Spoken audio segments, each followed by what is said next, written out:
Well, we're going to get started. People are still still coming in, and we just want to thank everyone for being here. So first, my name is Loki Mulholland. For those who don't know, first, welcome, Mom, Dr. Mom. Sorry, Dr. Mom now. Oh, Dr. Son. Yes. My mother and I actually received honorary doctorates this month, in the same month, which is kind of cool. So. Well worth it. We're grateful to Tougaloo College and Ithaca College, respectively. But my name is Loki Mulholland. I'm the executive director and founder of the Joan Trumpauer Mulholland Foundation.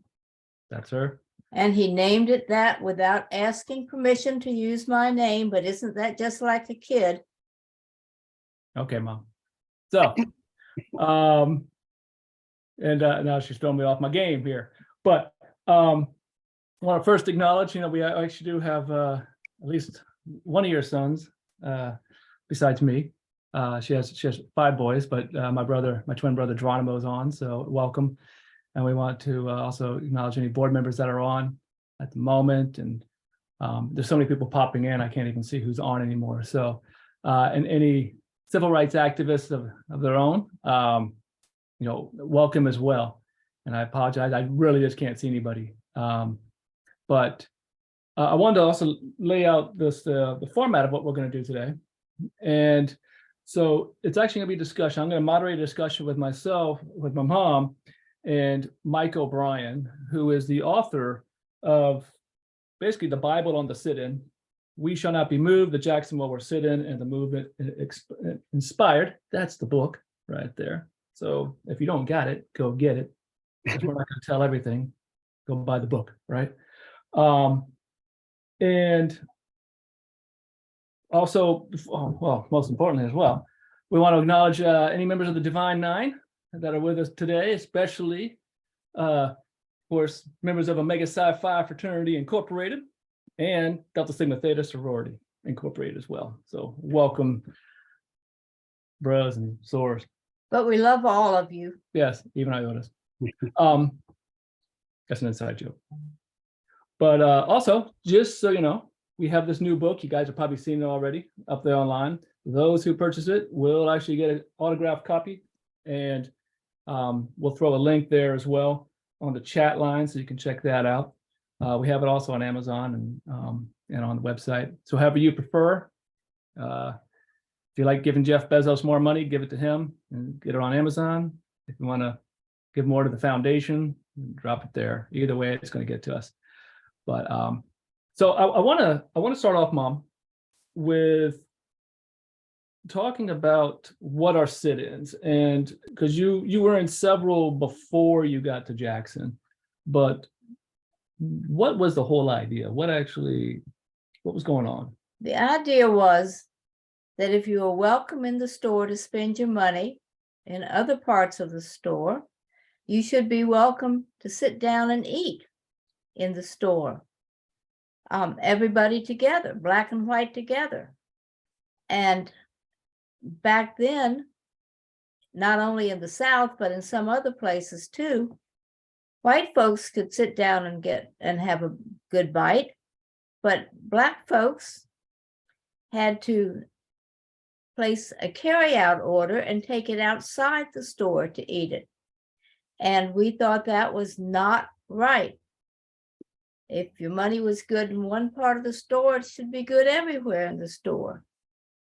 And so we got ourselves together in integrated groups when possible and went and sat at the lunch counter.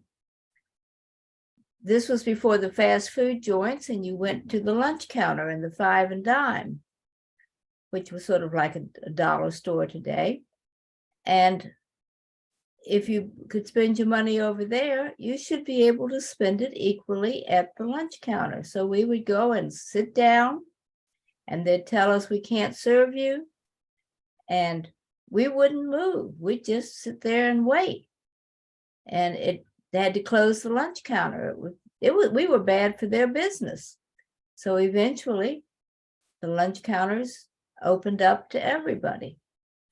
But they would even go as far as to remove the stools so people couldn't sit down.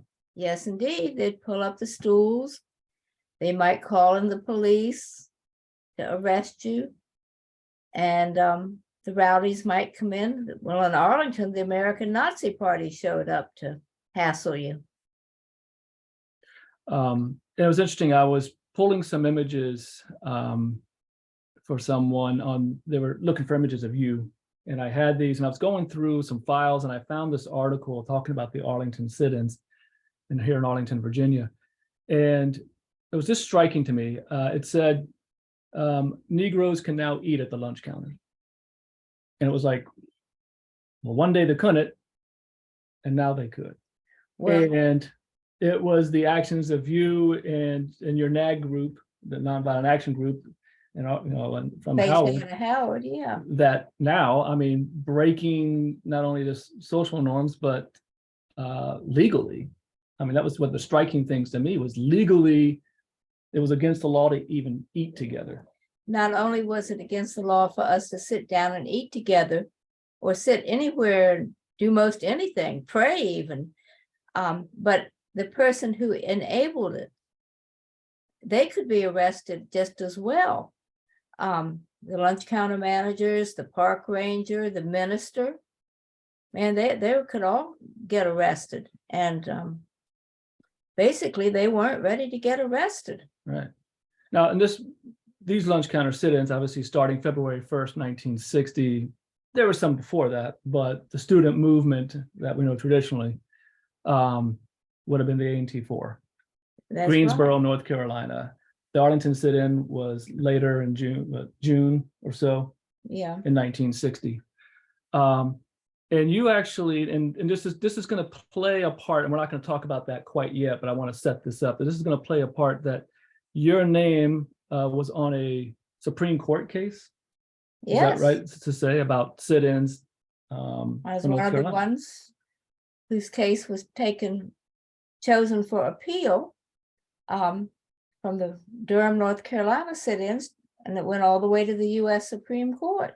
Okay, and the verdict from that was that this police on their own volition could not come in and arrest you. Okay. The store manager had to close the counter, turn off the lights, all that.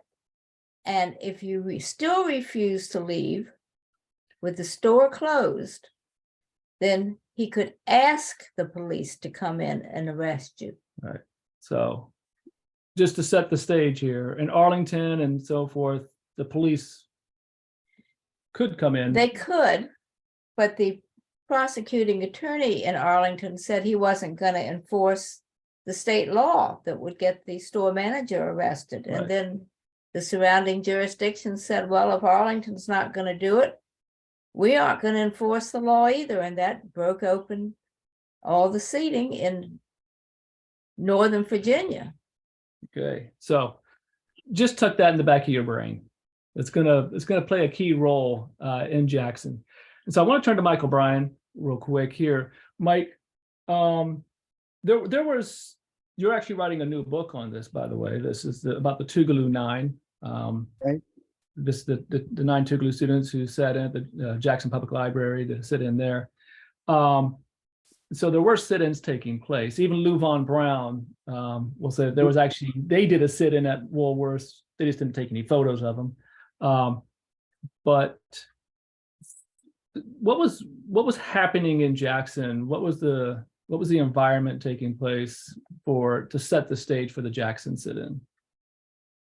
Well, let me answer that. I want to thank you for having me here and welcome everybody to the program. I just see that Lou Von is on as well, so I don't want to step on his toes, but we have a lot of documentation about kind of an undercurrent of a movement that was happening, mostly in the wake of the 1960 February 1st Greensboro sit-in. A lot of people took notice of that, even in Mississippi.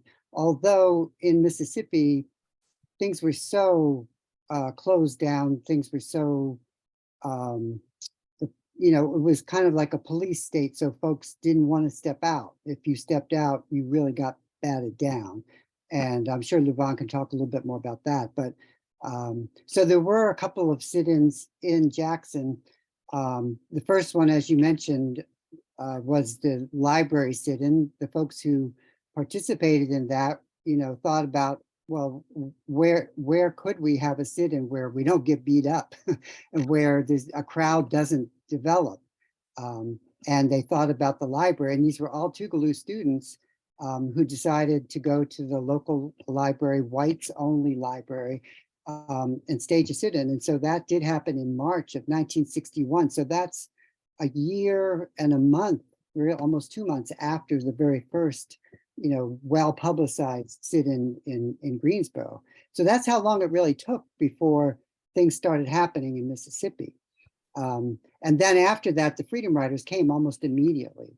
And then things really picked up because a lot of the Freedom Riders, including Joan, as she will tell you, began to participate with the local movement, with people like Medgar Evers and the NAACP youth councils to really try to get a movement started in Jackson. And so with those folks, a few small demonstrations did happen, and the MO, the way of operating in Jackson was as soon as you stepped out of line, you got arrested. It didn't matter if it was if there was some federally sanctioned allowance for this. In Jackson, they observed the local law, and they would arrest you immediately. That was the typical way things happen.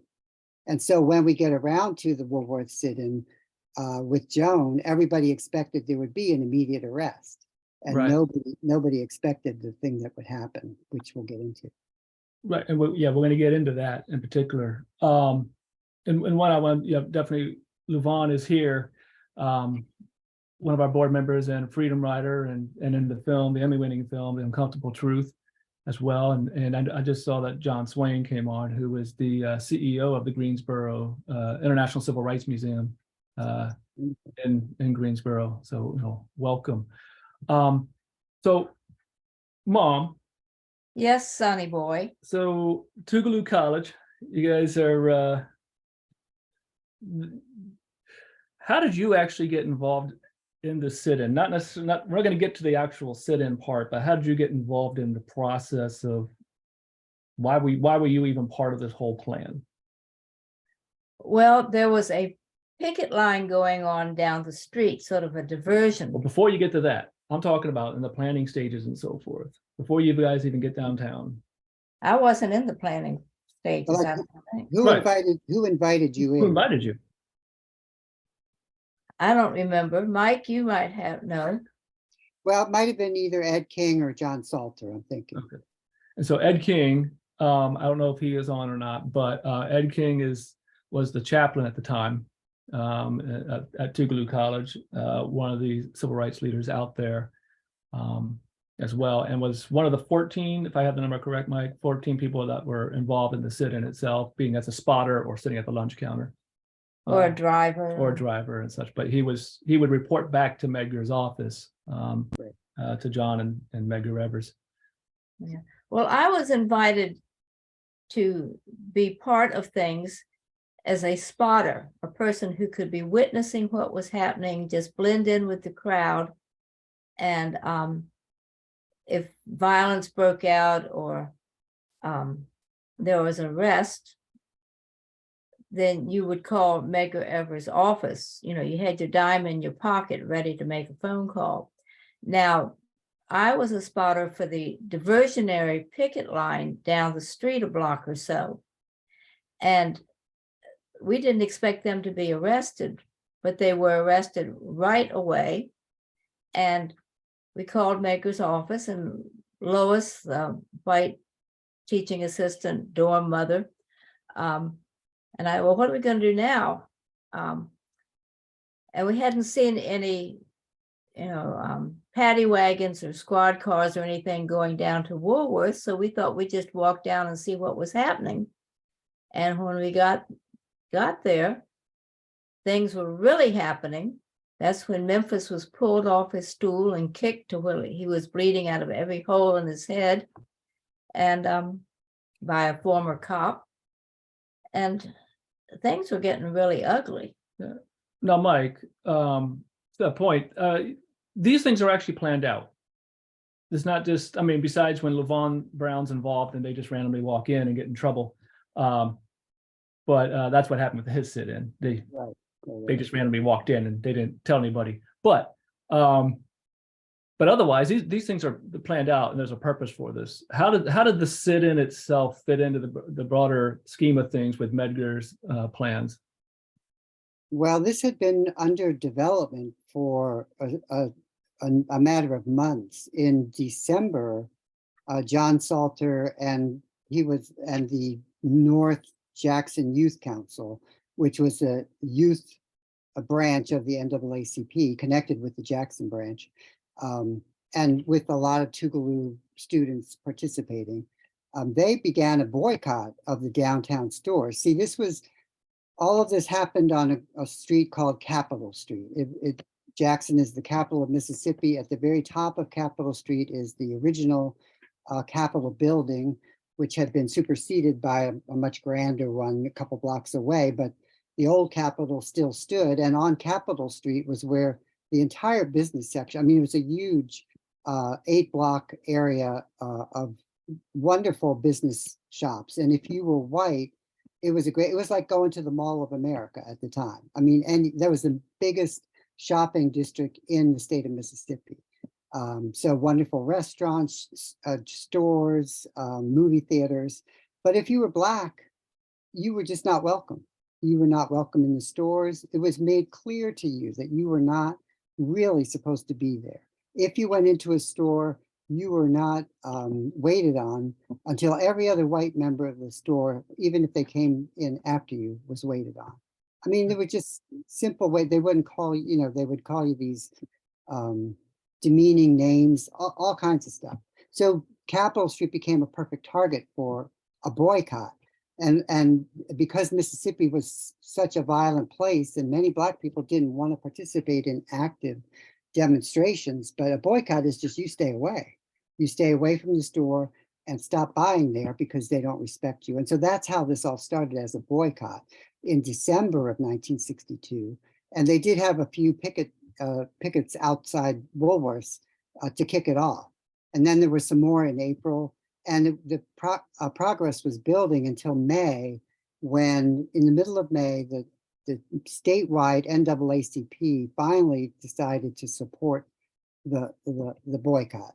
And they sent a letter to the mayor, and the mayor went on TV, denouncing the NAACP and all these outsiders who were causing all this trouble.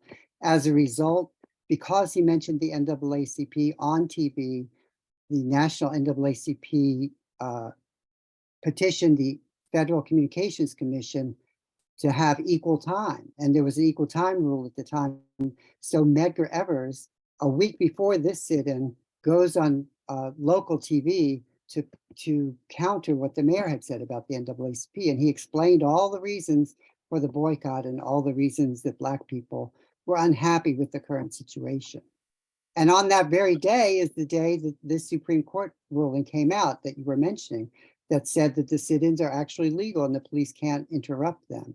So fast forward to a week later, there were these 2 demonstrations planned there was a strategy committee. The boycott had developed a strategy committee over these many months. And they said, well, let's have an outside demonstration. And the expectation was that would be arrested right away. And also an inside demonstration just to do a test of this new Supreme Court ruling. Let's see what happens. And they had no idea what was going to happen. And as the saying goes, sometimes the best laid plans have been known to go astray. And this did not work as quite the way they thought it was going to go down. And you walked in. Now, what was the big failure of your plan? The big failure was we hadn't checked out what else was happening in town. We had finished our exams out at Tougaloo's, good time for us to demonstrate, but it was exam week at Central High, just 2 or 3 blocks away. And if you were a senior with good grades, you could leave and go get your lunch uptown at the lunch counter. No fast food joints yet. And so when these students arrived, they couldn't get their lunch on their big day out because the counter was closed, and they were not happy with us. So, egged on a bit by some hardcore segregationist older folks who were around, And the bootlegger. and the bootlegger who they knew from their weekend jaunts across the river. They started calling us names. And how high school kids are, they're always outdoing each other. So one would call us something and one would call us something worse, and one might throw a little something at you and another one would throw something bigger, and it just escalated a good deal. But you walked in, you saw Memphis getting attacked. And he was being attacked by this ex-cop. Right. Well, that's the thing. Let me just jump in there. That's really the thing. The plan, as you were talking about earlier, was to start off they were trying to kind of confuse the police. And they actually, the boycott people had other decoys walking up and down the street to try to confuse the police at where the demonstration was actually going to be. They had announced to the media that something was going to be happening on Capitol Street, but they didn't tell them where.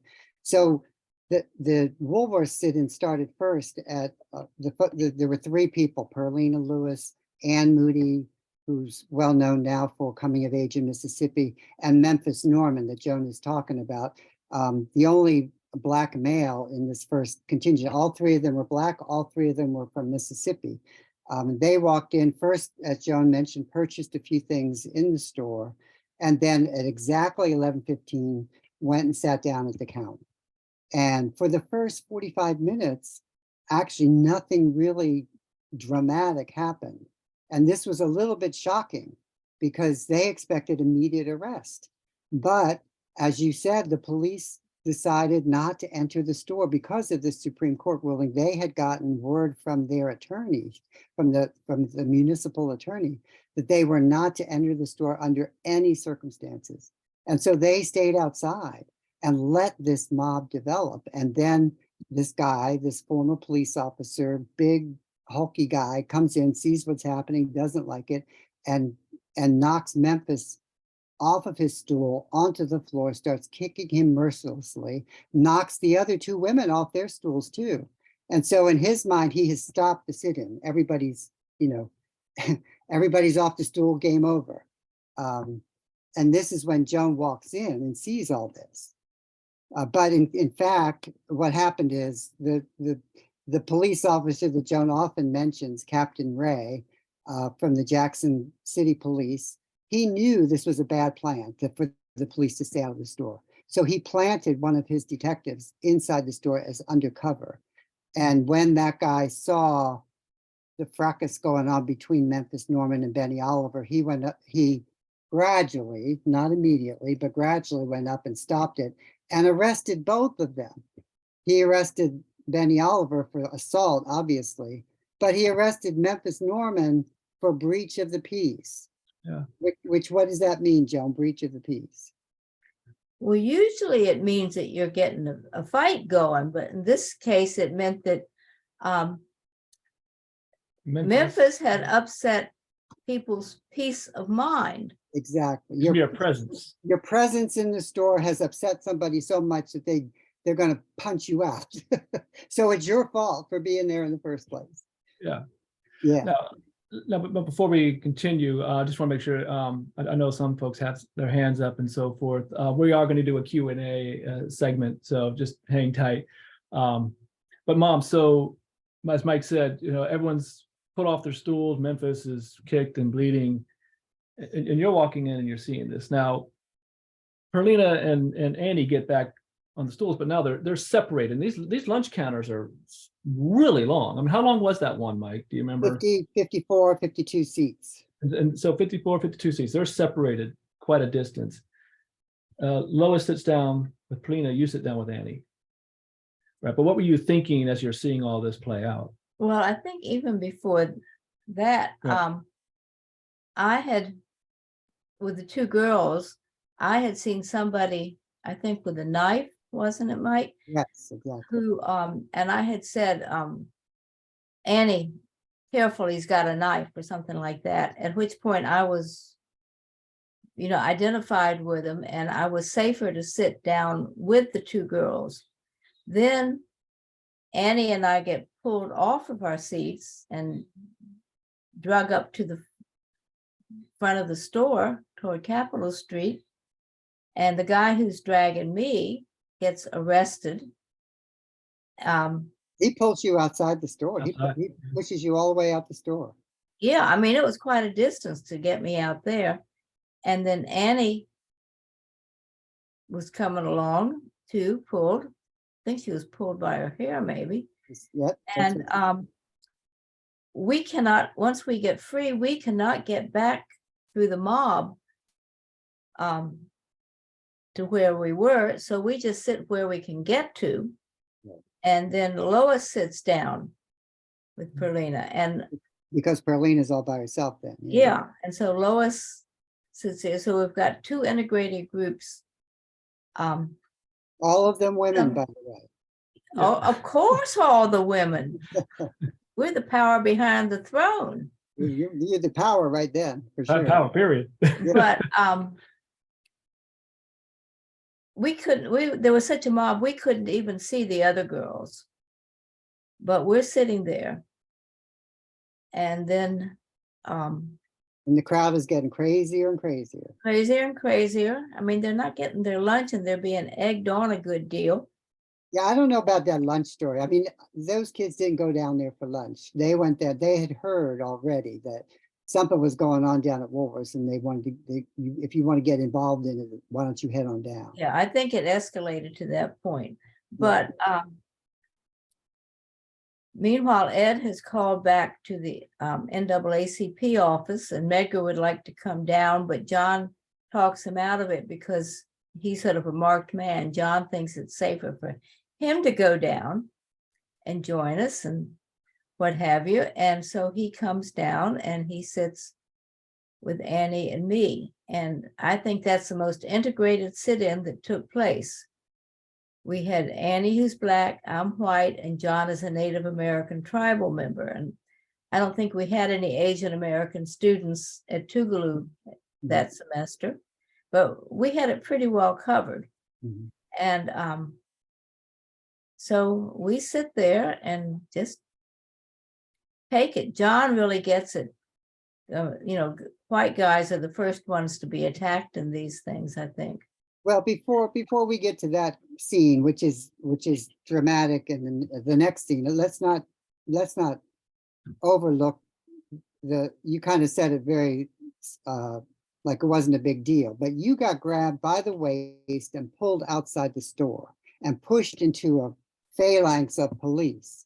And when the police, now I think racial things today, I don't know that we view them quite as explicitly, but you're a white Southern girl being pulled out of the store by a white Southern thug, and you're pushed into the police, and police see that. They say, wait, you're not going to treat this woman that way. And they arrest the guy who's trying to stop the demonstration, and they let you go back in the store. That's pretty dramatic. Well, yeah, but it sounds normal to me. And if my understanding is correct, there's a point where Ed King is pleading with the police. Yes. This is getting out of control. Why don't you go in and stop this? He's telling them they're assaulting people in there. That's a crime. Go in and stop this. Yeah. And the police say, hey, you guys can stop it anytime you want to. Just leave the store. So it's basically it's your fault. Yeah, like we're not supposed to go in. You guys can stop it if you want. And then with Ed, they were laughing and saying, well, your Supreme Court says we can't do anything. Right. Your Supreme Court. Yeah, your Supreme Court. Right. Okay. And that's right, ironic. And the press was getting caught in the attacks too. The TV cameraman was knocked to the floor too, and his camera was busted. Good point. Right. And so I have to say, we always have to remember that the press is in as much, if not more, danger than the demonstrators. And it's really telling because that photograph, I mean, as dramatic as it is, really doesn't capture what's really the drama. It's safe drama for textbooks, but there is some film Tell that to footage, Florida. right? But it's, but I mean, You hear that, Geronimo? Geronimo lives in Florida. but there is film footage, some television footage, and it's striking how, I mean, what this mob is really doing. I mean, stuff is flying. And It's how not- loud it is. Yeah, Just I how mean, it's not loud. just politely pouring something on mom's head either. I mean, and you don't Yeah, obviously people not are seeing in the just- photograph. Yeah, they're just screaming their heads off. Some of these, I mean, it's like they're at a Beatles concert or something, Yeah. pre-Beatles, but they're just screaming. And it's not just young guys that you see in the picture, but there's young women too in there. It just, in fact, it was a woman who started the whole food fight. A young girl from Central High walks in front of the TV cameras and says, "Take my picture." She has a ketchup bottle in her hand. She does a twirl. She has one of these flouncy, Southern dresses on, summer dresses. And then she pours some ketchup on Annie's head. And that's how it all started. So it wasn't all the guys. I just want to make that point. So Equal rights, equal rights. one of the things that gets asked a lot, Mom, is well, we get this from kids in particular, is, well, why didn't you guys fight back? Well, we were committed to nonviolence. Right. Aside from a Christian upbringing about loving those who hate you, the nonviolence was enough. Gandhi's nonviolence was enough or a big proponent of the Indian subcontinent getting free of the British Empire. So if it worked for them, it might well work for us. And even if we did fight, we were so outnumbered that we didn't stand a chance. Yeah. I mean, how many people were in the mob? What was all said and done? Well, the numbers vary, but there were certainly more than 100 after the first hour. Now you got to remember, this goes on for 3 hours. Right. Starts at 11:15, it ends at 2:15. Joan is in the store anywhere from 12 o'clock on. And but so there were probably about 100 in the store when she arrives, and then it grows to about 300. By the time Salter comes in, if we want to get back to that point, Yeah. he said the police were opening the door for people to come on in, like Right. join the party. So there were estimates of up to 300 people. Yeah. Sitting at the counter. I mean, just sitting there for the next couple hours or so. What's running through your head? This isn't your first rodeo. I No, mean, you'd already been involved in about 36 sit-ins and protests when you joined the Freedom Rides. So I mean, you're what, 21 years old and already a veteran, but well, this is different. we were just trying to keep ourselves calm, holding hands, praying sometimes, cracking jokes, teasing John Salter about that final exam he gave. Well, that wasn't fair. He didn't really cover that in class. Just any little thing that we could. And it got to the point that I was having what you might call an out-of-body experience, like my soul, the real essence of me, had left the body. I was just a shell at the counter. And the real me was sort of up above, keeping an eye on things, letting me know what was happening, keeping me as safe as possible. But there was a fair chance we were going to get killed, but a better life awaits. Well, that's what you told me. You told me, Joan, that you thought at that point, when as the intensity of it heightened and your out of body experience, you thought that none of you were going to get out of there alive. No. Why should we think we're going to get out alive? We're so outnumbered and the violence is just escalating. And the police are not coming in, and even the adults who are there are not trying to stop it. They're egging it on, right? So yeah, it's totally and out of control. the FBI was taking its notes, and not intervening, but just making notes to send back to Washington. Now, Well, I think it this- needs to be said, you were getting ready to talk about how they treated John Salter. Do you want to, because when he sat down, they really went crazy. I mean, they went crazy when you sat down. You were the first white person to join. but they thought Salter was white, and Right. some of them were aware of him, and he's the one to beat up, not Right. the women. They But typically really hit wouldn't be him, brass knuckles, Right. cigarettes on the back put of out his in the back neck. of his head. Right.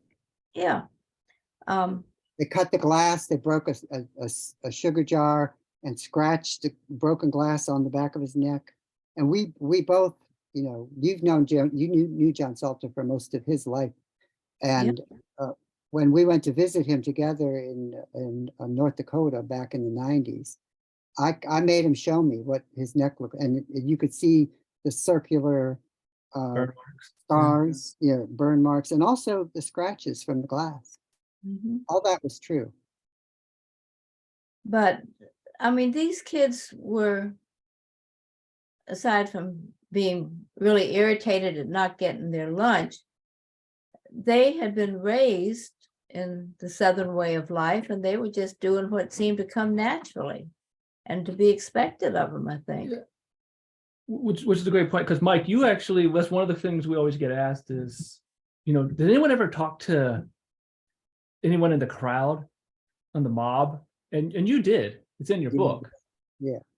But I did, and I'll tell you, it was interesting.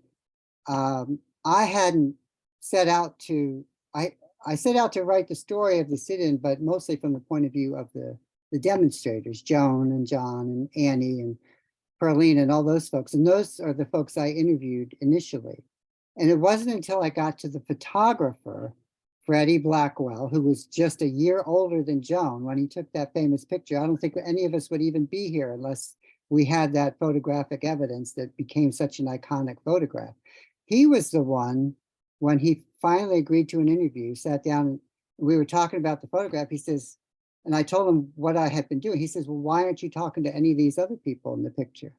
The demonstrators are not the only people in the picture. And that a light went on. It's like, oh my God, he's right. I mean, why don't? So I went and tried to search for some of them. I finally found the one who really I did the most in-depth interview with. If you're familiar with the picture, there's a guy smoking a cigarette kind of right in the center of the picture, looking straight at John Salter and the camera. And he's the one I talked to. His name was D.C. Sullivan. And he was unapologetic. He believed that he was a hero that day, that he was saving the Southern way of life from this oppression of integration. But truthfully, we should back up a little bit. Central High School was the we would call it now inner city school, was where all the tough kids went. And so he was one of these kids who always got in fights anyway. And, all those kids in the picture look like, James Dean lookalikes. They're all trying to be tough, hoodie kind of guys. Yeah. So he was playing out his role pretty well. And he didn't admit to doing anything horrendous, but he's the only guy in the picture that has a cigarette. So, I asked him directly about the cigarette issue and putting it out on Salter's neck, but he wouldn't admit to it. But he didn't deny it either. No, one of the things, because talking about those students and what the diet they were raised on, what they were taught in school, in particular, we're living in an environment today where there's obviously history is trying to be hidden, and there's this push to roll back rights, transgender rights, voting rights, and there's this plan that's in place, but the civil rights movement had a plan. Medgar had a plan for Mississippi, right? I can't help but see the parallels today of before it gets too entrenched, what are we going to do, right? and as ingrained as segregation and Jim Crow was at the time, it ended, right? Because people took action. When we talk about Jackson and Mississippi and the Deep South in particular being the heart of darkness, Mississippi, that if you can break Mississippi, you can break the South, you know, some opinions.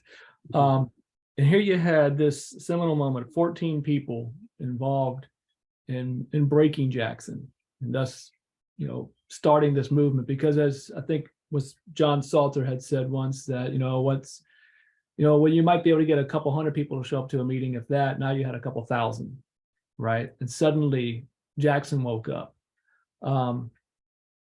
14 people in a population of, at that time, about what, 180 million people in the country. It's amazing to think what just a handful of people could do. Yeah. Right. And could still do if they put their mind to it. Right.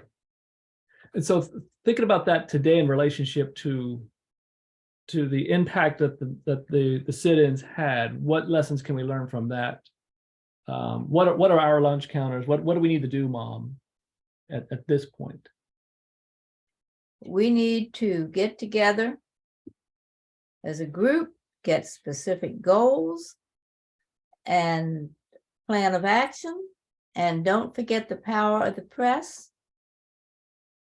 You take your issue to the streets, the lawyers take it to the court, but the press takes it to the world. And they're in as much danger as you are when things start flying. So we need to really examine what we're concerned about. My generation took care of legal segregation, but the underlying racism is still there. There's discrimination on so many different fronts that we recognize today that we didn't then, on native language, gender IDs, not just skin color, but all sorts of things we could find an issue with. Mike, what do you see as the lessons? Well, I want to make the point that, I mean, all Joan's points are spot on. I want to make the point that the Jackson movement was a local movement. It was primarily run by local people, starting with Medgar and all the young people, because after the sit-in, what happened was a 2-week period where every single day there was a demonstration on Capitol Street, or kids trying to get to Capitol Street and getting arrested. So it was very local, and I think Reverend Barber makes this a point now from the Poor People's Campaign that, you know, things start locally. You have to get involved locally in your local school board, in your local politics, in your local organizations. I'm a member and an active member of the local Fairfax County NAACP.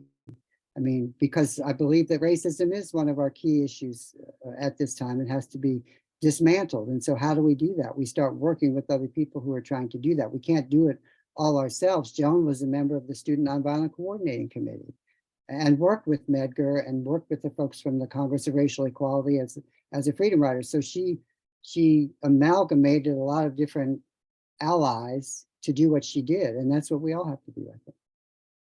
And I mean, it can be as local as your local school. That's right. Years ago, like when Loki was in 2nd grade, the music teacher up there asked me what would be a good song to teach the kids for Black History Month, which was just becoming a thing. I said, Lift Every Voice and Sing. She looked it up. She didn't know a thing about it, but she looked it up. She taught it to every kid in the school, not just the chorus like she'd planned, and had it sung at a big community-wide potluck event at the school. First formerly all-white school in the county, if not the whole state, maybe even in the South, for every kid to learn Lift Every Voice and Sing. That is about as local as it can get. Mm-hmm. And it's amazing what one suggestion can do, right? And the seeds that are planted. Yeah. Mom, I don't know if you know this or not, but we actually have someone all the way, and it's early morning in Australia, but they're on. So, oh, wow. So this is worldwide. There we go. All Who right. do we have from Australia? Bob Morgan, I think it says. Bob Morgan, are you there? Okay. Wow. And he's a Aboriginal rights leader. Wonderful. Wow. Oh, there I see the name Bob Morgan. Yeah. Wow. And by the way, also, so I just want to give a quick hello as well to Kyle and Kamal from a long talk about the uncomfortable truth. These are two gentlemen who themselves, just out of their own pocket, just started saying, we know we need to have these conversations. And they started working in their lane, working with schools, athletic departments and so forth, to have these conversations about racism. And it's caught fire. And they do these podcasts and so forth, these calls, and they speak all over. And what do they speak about? Well, they talk about mom a lot, because here's the example that we should all be as particularly as white people. But Don't forget that I'm the example for you, son. yes, but not just as white people, just people in general. To follow your hearts, to follow your principles. And so I want to leave on that note and take a few minutes for Q&A. But before we go to Q&A, it is plug time for the foundation and the new book. Yes. Okay. Get Back to the Counter, 7 Lessons from Civil Rights Icon, which is available. There will be a link there in the chat. By all means, get it. If you get it now, it will be signed. Let's see, this one. Did you sign this one, Mom? I think so. I may have. If it's here, Yep, I signed it. That's signed right there. Boom. So. And the last thing I want to say before Q&A is those who forget history are condemned to repeat it. That's right.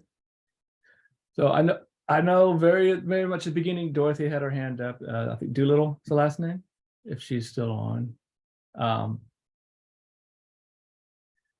My brother is asking if you can have a copy. Yes, you can. You saw, If you pay for it, sonny there's the boy. link. I see, if I may, I see somebody, Marilyn Avent Richardson, and I don't know if you're connected, but that AVENT name, that was the name on the Supreme Court ruling that Joan was part of. Avent, there he is, Mr. Avent. Avent versus North Carolina was the Supreme Court case that was brought all the way to the US Supreme Court by the NAACP because of the students like Joan and Mr. Avent who were demonstrating in Durham. So welcome. Happy to have you. Good trouble. So Don't questions. you some of the questions, yeah. And if you want to drop them in the chat as well, that works great in particular. I'm just looking at the chat line. I don't think Dorothy's still on, but Looks like there's a bunch of comments. I don't know if there's any oh, questions. there's wonderful comments in there. Yeah. Yeah, but I want a question.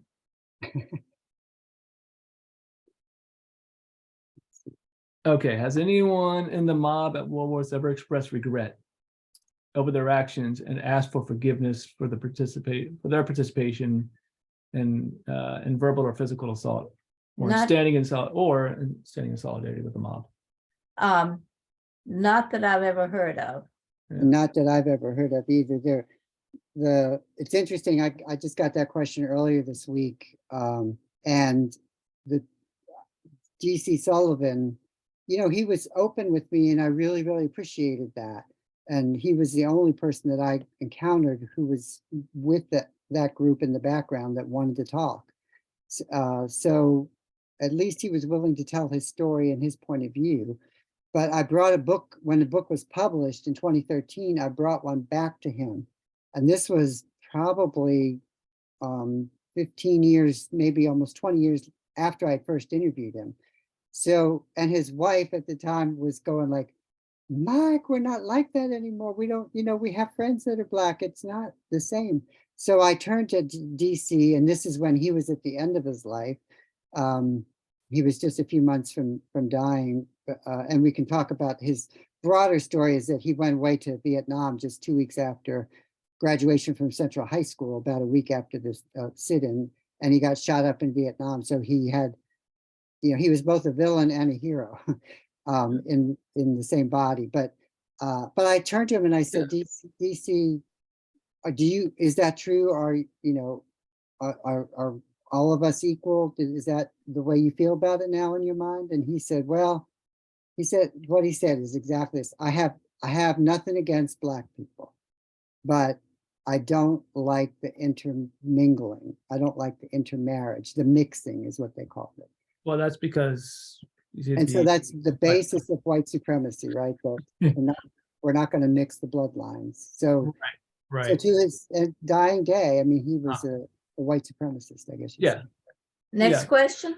No, but an important point in that question as well, I want to circle back around, was the question wasn't just about people who were actively assaulting, but those who stood by, who were basically in support of the mob, right? Because either, you can't just, there's no fence sitting in this sort of stuff. Either you're going to be with the folks at the lunch counter, or you're going to be with the mob, right? Because if you're not intervening, then you've already made a choice. And so we always got to make sure that we understand what side we're actually standing on and what principles we believe in. Another question. Let's see. My question was part of, oh man, these are rolling in, was sort of answered already, but a teacher in an urban school with disadvantaged students who struggles in many ways, what do you want me to share with my students? That, What's important to share with students, period? or depending, well, the truth is the important thing. Let them know that people have caused change and they can cause change too. So another important question here is have race relations in the community improved throughout the years in your state since the sit-in? So let's talk about Arlington, because you've lived here, you lived in Virginia, particularly Arlington, because we did talk about being local. Man, You no longer have Klan posters up. So I haven't seen any that's good. Klan posters in decades in Arlington. They're not in the 4th of July parade anymore. My neighborhood was pretty segregated when I first moved into it. You remember one Black guy in the neighborhood, Yeah. the only Black guy in the neighborhood, who had a fancy car he was always washing. Yeah, it's a red Corvette. And Yeah. you got to take a picture of it, man. You were fascinated. Now you can see people from all over the world walking down the street, and with all mixed up marriages or not, adopted kids from all over the world, with white parents, and all the restaurants and the festivals and things representing all the different cultures, and it's a different world. So things that you wouldn't have seen when you were growing up. Wouldn't have even thought about Like seeing. celebrating Tet New Year or anything else, right? Yeah. Oh, Tet New Year. Yeah, that's good food. So a lot has changed. A lot has changed and a lot remains to be changed. I'll just tell a little story. Memphis Norman, the guy who got beat up during the sit-in, and Joan is the one who introduced me to him. He eventually settled in Northern Virginia. He settled in Falls Church. And when he bought his townhouse in Falls Church, he was the only Black person in that particular development. And he suffered, and then maybe Joan can talk more about this, but he suffered a certain amount of, not physical abuse, but snubbing, and people just really didn't want him there. And that was back in the late 80s and early 90s. So I mean, I do think that things have come a long way, but as we talk about microaggressions now, we kind of recognize that that there's still a long way to go for true equality. Yeah. So a question that came in was, can you talk about your relationship with Ann Moody and while in school, and then after departed, did you all stay in touch or what? Well, we were good friends in school, involved in the campus civil rights group and all of that, and had some classes together, I think. And we somewhat stayed in touch after. she ended up in New York, as I recollect, and I visited her there once, and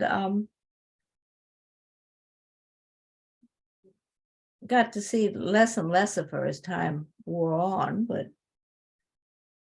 Yeah. I'd say we were friends to the end, pretty much.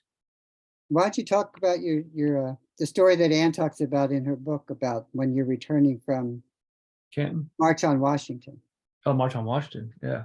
Now, this is the book Coming of Age in Mississippi. And this individual is saying that they're a teacher, their 8th grade class is reading this book, which is phenomenal. Okay, so the March on Washington, we both were going back with Ed King and his wife in their car. And we went through the national parks down, I guess, Skyline Drive. Was that right, Mike? I think maybe it was somewhere in Tennessee by this point, yeah. But anyway, we went through, we were through state and federal parklands, mainly federal. And we were camping and we went to get showers.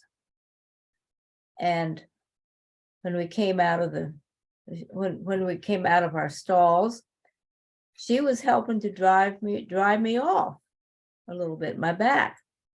And some white folks came out and they were just shocked to see this. And that they were unfriendly. And so when we got back to the car, we told Ed, and we got out of there fairly quick. Quick as we could.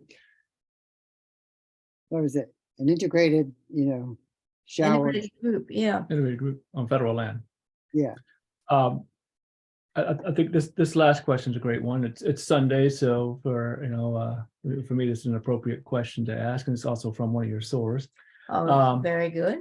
Where did you draw your strength from to participate? Knowing death was a real possibility, what gave you the strength to continue to push for change? So where did you draw your strength from to begin with, and what pushed you forward? I think it was my religious faith as a Christian. And all those Sunday school verses we had to memorize as a little kid about loving your neighbor as yourself and treating people the way you want to be treated. And there's a better life to come. So I think that was where my strength came from, believing that, taking those Sunday school lessons seriously. That motivated me to get involved in the civil rights movement, seeing the inequities, even as a 10-year-old in Georgia. And it sort of kept me strong. But what kept you going as well? I mean, part of that was definitely part of it, but what was that level Well, of we persistence? became like family in the movement. We're still like family, those of us who are left. And we couldn't let each other down. Yeah. You couldn't back out or quit or anything because we all depended on each other. Now, I'm going to take the privilege of one last question here. 60 years later, would you still sat down? We're Yes. looking back at it all now? Yeah, I'd still sit down. I still try to sit down or stand up for things I believe in, whether they're popular or not. I don't know any big issue that I'm involved in, but I've got a Solidarity with Ukraine button on that I wear every single day. One of my friends, Gail here, Hermosillo, who gave it to me. And Gail, I'm still wearing it daily. I don't care if I'm all dressed up for some fancy event. Oh. I stand by my conviction. Well, we were at a fancy event in Atlanta. They were honoring you and Mrs. Evers and several other civil rights activists, and they had all the special photos set up and whatnot. And I know the photographer was hoping you would take that pen off, but it wasn't happening. No, So you know me. I'm you're stubborn. I'm Well, I think it's actually in the book we actually have that quote somewhere. But what? excessive determination. Oh, I didn't say I have excessive determination. Something to He that puts effect. words in my I mouth don't put every words in- single I mean, book. This is actually written from your words. What made me do it? Well, either I've been blessed or cursed with excessive determination. That's what it says, Mother. That was you. And this is the book, right? One last cheap plug. Get back to the counter. And also don't forget, this is again, I'd say, this is the Bible on this sit-in. Mike put, I don't know how many years, 20 years into this book. Heart and soul. Yeah. Is that a fair number? 20? We shall not be moved. Yeah, 20 years. Yep. We Shall Not Be Moved, the Jackson We're Sit-In and Moving Inspires by M.J. O'Brien. Make sure you put that in with a forward by Julian Bond. Real nice forward too. But Well, yours has a forward by Ruby Bridges. yeah. That ain't bad. It's Ruby. not bad. I just saw Mr. Avent raising the picture of looked like the Supreme Court ruling. Oh, sweet. Yeah, so he had that as an There it artifact that he wanted to show everybody. Oh my gosh. Y'all can look that up. AVENT v. North Carolina. 1961, I think is when it was first filed. Yep. Man, all these years later, look at this. It's a blessing. Well, thank you, everyone. We are recording this. We are going to have this on our YouTube channel as well. And please share. And as John Lewis always said, go get in some good trouble. That's right. That's right. Wonderful. Thank you all for being here. Yes, thank you so much. Bye-bye. This is my daughter, Marilyn, and she's a journalist within her own rights.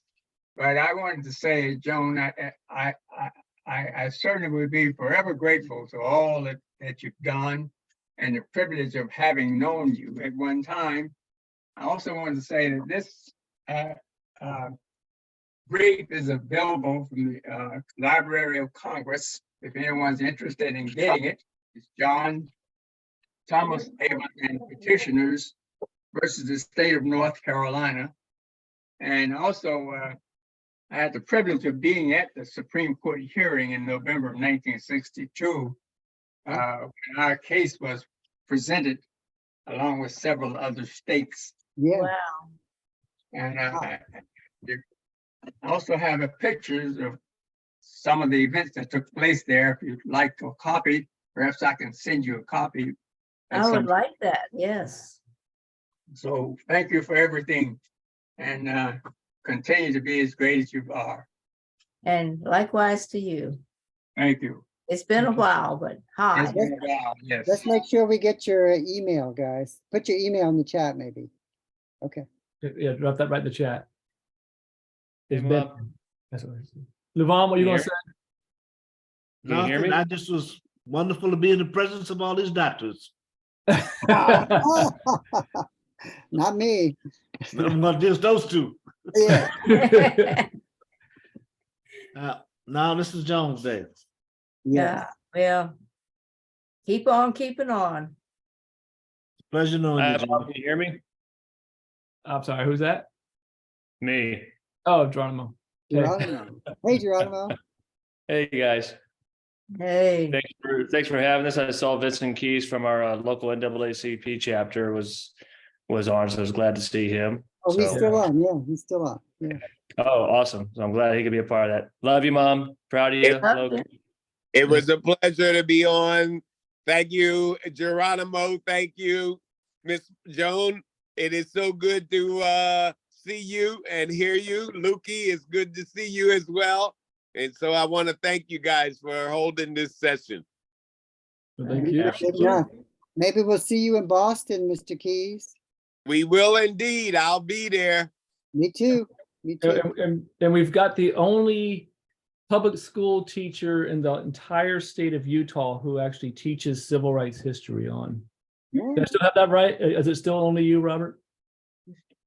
It is. It is. I have an elective class that was inspired by this, actually, when Joan spoke at UVU. Utah Valley University in probably 2014 or 15, Yeah. Back in the day. back in the day. And I was just absolutely amazed by her speech.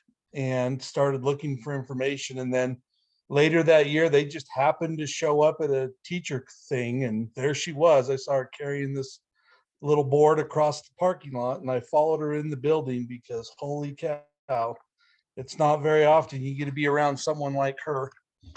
And I have taken every opportunity to learn from her and to teach my students about her and these stories since then. Yeah. Thank you. And you use the uncomfortable truth and Yep. ordinary hero and so forth. And you use the unedited version in the schools. I mean, Yes, I In do. Utah. Well, it's I- not Florida. No, it is not Florida, it is Utah. And the fact, the Just fact rub it that it's in. an elective class, I don't know how I get away with it sometimes. Yeah. All right, on. Hey, Robert, actually, someone just That messaged me. there. I'm Yeah. sorry, Vincent. What's that, Yeah, Vincent? Vinton's down here in Collier Good. County with me. Right, that's right. It's good you could do that there because here in Collier County, these are some dark days. Yeah. Absolutely. Now, Kamal. Hey, Mike, Kamal's there. just a quick shout out to Mike O'Brien before I gotta head out. Just, thank you for everything you've done, your commitment to keeping the story alive and all those years. So thank you. Thank That's you. being part of the family. Yeah. Thank you. Thank you. You hung on. Definitely. No, this is I was texting someone, letting them know that I'm just humbled to be a part of history. And I know every time we share you all's story, Logan, we share your documentary, and when we share Joan's image and we challenge the students and the corporate leaders and the people that we work with, like, how come you don't know about Joan? Why? It's intentional. Mm. Because if you knew about Joan, it might inspire you to be one. And so this intentional miseducation, even before book banning and all this stuff, it doesn't matter whether you're at an Ivy League, whether you're an executive, wherever you went to school, there has been a total miseducation of the American student. And our philosophy is that the front line to white supremacy is in the classroom. Because if we can keep students who don't, it's not about white kids feeling guilty, learning history, it's a connection with empathy. If these kids we teach one generation of kids to become empathetic, white supremacy is in trouble because they have a plan for when they see a Black civil rights person come up. But if they see thousands of white civil rights people who are activists for LGBTQIA plus community, for any injustice, anything that's other, anti-Semitism, if we have a coalition, we can change this in 15 years. And so every time we ask the highest scholars or someone who is joining our community call, who whatever, we ask them, why don't you know about Joan? And they're baffled. They're baffled. I went to this great school. I learned this. It's intentional. So I thank you for your inspiration. People have literally cried because they're just learning your story, and they're retired or they're professors or they're coaches of prominent championship winning teams. Why don't I know this? I'm a good person. It's not your fault. Now let's do something. So thank you for the inspiration. I can't wait to meet you. I know you met Kyle. One day I'm gonna get a chance to meet you in person, but wherever we go, we talk about you, we show your picture, we send your website out, we talk about what you're doing, and it's truly inspiring a nation. Even though you don't feel that, it is definitely inspiring a nation. Just thank you, and we got to keep on keeping on. I do want to say, Kamal, that one of the reasons it's not known because Joan didn't talk about it for a long time. That's right. She was busy raising 5 boys, and she, even I who knew the family, the boys were the ones who told me, my mom's in a famous picture. And it took me from 1977 till 1991, 92 for her to finally sit down and start telling me her story. So, we're happy that story's getting out now. Yeah. But it's the story of so many. I'm sorry, say that again. We kids have to keep that legacy alive, don't we, Luke? That's right. But my story is the story of so many thousands of other young activists from back in the day, and you'll never know who they are.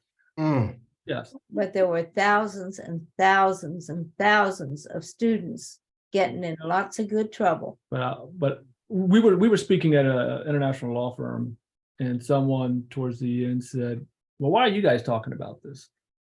Do you think you're taking away from Black voices by talking about this? And I said, well, let's just be honest. If you were listening to those Black voices, we wouldn't be talking to you.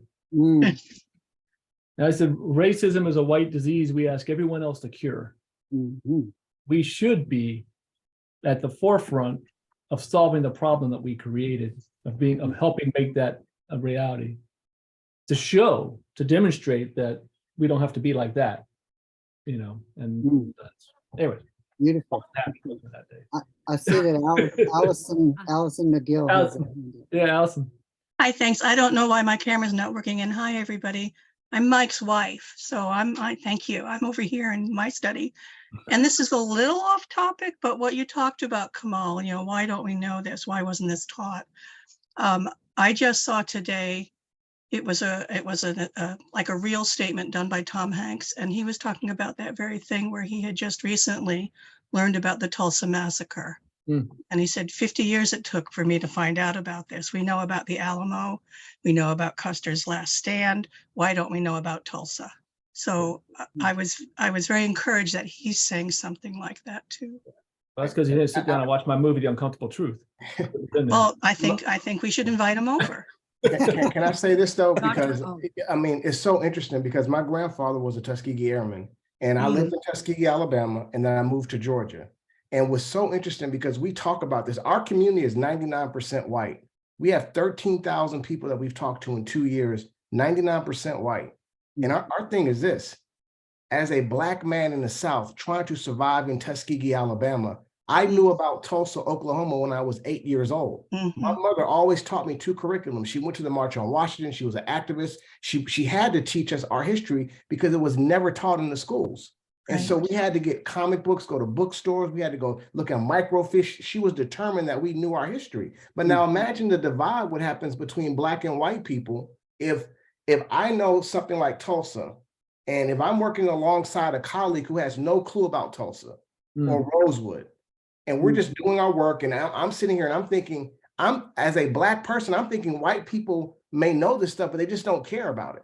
And so there's a disconnect. I could never really be 100% your friend because I have a wall up, and I think that most white people in this country, and it's a bad assumption, but as a Black person, if I knew this, why didn't you know it? Even though it wasn't in the mainstream, or maybe you just didn't care about it. And so that's what we talk about, is building this coalition where, you know what, there's a lot of people who just don't know. Like Tom Hanks is a slice of there's millions of people who have no clue about this information. Right. Imagine how much better our friendships could be, our coworkers, our movements could be as we build these coalitions where we are sharing information, we're filling in the gaps where we don't know stuff, and we can build deep connections and we can problem solve. But that's part of the plan, is for us not to know this information, or maybe some people know. A lot of Black people don't know it. Oh yeah. But what if we had complete truths or pieces of it? We started working to put this puzzle together with 1,000 pieces, and then we went out and took action. We could accelerate change. That's what we're all doing here, right? Yes. Well, I'm an educator, and I as with many here, I've always incorporated this in my teachings. And of course, I've learned a tremendous deal from Michael through these years. But then I see a reel that shows one of the school libraries in Florida and what they're taking off the shelves. And I knew it was bad, but I didn't know it was that bad. It was box after hundreds, thousands of books, and they're books like, famous Black scientists, or a book about Native American women, or a sports figure. Well, I hope they ban this one. Well, we'll Sales will go through the roof. Hey, Dr. Anyway. Dr. Joan, I'm Chandra Lewis from the Washington, D.C. area, and I thank you so much for this conversation. And I first learned about you by going to the National Museum of African American History and Culture, and I saw your picture there. And I also saw your jacket that you wore that was so cool. So it's No, so. I didn't wear that jacket. Oh, you Loki- didn't wear the jacket. Okay. No, it was just one of my sons. Loki my said, jacket. Oh, okay. Her pen's my jacket. With all the buttons. Yeah. But thank you All her both. buttons. Yeah, Really enjoyed it. Thank you. thank you. Yeah. thank you. What about Bob Morgan? Bob, you're the ones farthest away. Why don't you say a few words? Where's Bob Morgan? Right there. Oh, there you are. It's lovely to see you, Joan. And as I said in the comment, it is early morning in Australia, but I wouldn't miss this for the world. And Oh, so thank you. thank you for everything that you've done. As I've said in the comments, you sitting down helped us in Australia to stand up.